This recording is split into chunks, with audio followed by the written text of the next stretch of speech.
ಪ್ರಯಾಗ್ರಾಜ್ನ ಕುಂಭಮೇಳದಲ್ಲಿ ಕಾಲ್ತುಳಿತ ಪ್ರಕರಣದಲ್ಲಿ ಬೆಳಗಾವಿಯ 8ಕ್ಕೂ ಅಧಿಕ ಭಕ್ತರು ಗಾಯಗೊಂಡಿದ್ದಾರೆ. ಬೆಳಗಾವಿಯ ವಡಗಾವಿಯ ಸರೋಜಿನಿ ನಡುವಿನಹಳ್ಳಿ, ಕಾಂಚನ್ ಕೋಪಾಡೆ, ಬಾಲಕಿಯರಾದ ಮೇಘಾ ಜ್ಯೋತಿ ಕೂಡ ಕಾಲ್ತುಳಿತದಲ್ಲಿ ಗಾಯಗೊಂಡಿದ್ದಾರೆ. 3 ದಿನಗಳ ಹಿಂದೆ ಏಜೆನ್ಸಿ ಮೂಲಕ 60ಕ್ಕೂ ಅಧಿಕ ಭಕ್ತರು ಪ್ರಯಾಗ್ರಾಜ್ಗೆ ತೆರಳಿದ್ರು. ಸ್ಥಳೀಯ ವೈದ್ಯರು 4ವರಿಗೂ ಚಿಕಿತ್ಸೆ ನೀಡಿದ್ದು ಎಲ್ಲರ ಆರೋಗ್ಯ ಸ್ಥಿರವಾಗಿದೆ ಎಂಬ ಮಾಹಿತಿ ಸಿಕ್ಕಿದೆ.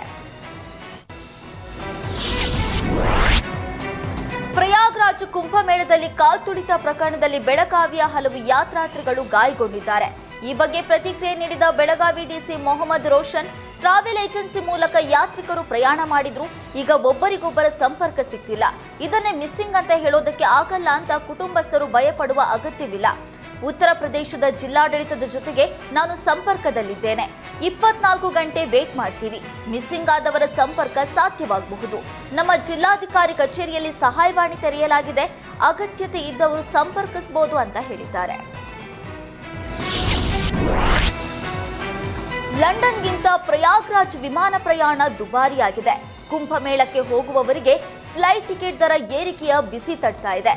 ವಿಮಾನ ಸಂಸ್ಥೆಗಳು 5 ರಿಂದ 7 ಪಟ್ಟು ಟಿಕೆಟ್ ದರವನ್ನು ಹೆಚ್ಚಳ ಮಾಡಿದ್ದು 25,000ದಿಂದ 60,000 ರೂಪಾಯಿಗೆ ಏರಿಕೆ ಮಾಡಲಾಗಿದೆ. ಪ್ರಯಾಗ್ರಾಜ್ನಿಂದ ವಾಪಸ್ ಬರೋದಕ್ಕೂ ಡಿಮ್ಯಾಂಡ್ ಹೆಚ್ಚಿದೆ. ಬೆಂಗಳೂರಿನಿಂದ ಪ್ರಯಾಗ್ರಾಜ್ಗೆ ಹೋಗೋದಕ್ಕೆ 29,000 ರೂಪಾಯಿ ಇದೆ. ವಾಪಸ್ ಬರೋದಕ್ಕೆ ಟಿಕೆಟ್ ದರ 45,000 ರೂಪಾಯಿ ಇದೆ.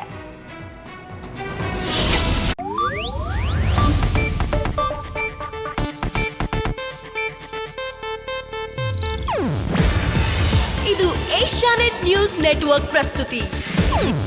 ನೀವು ನೋಡ್ತಿದ್ದೀರಾ ಏಷ್ಯಾನೆಟ್ ಸುವರ್ಣ ನ್ಯೂಸ್.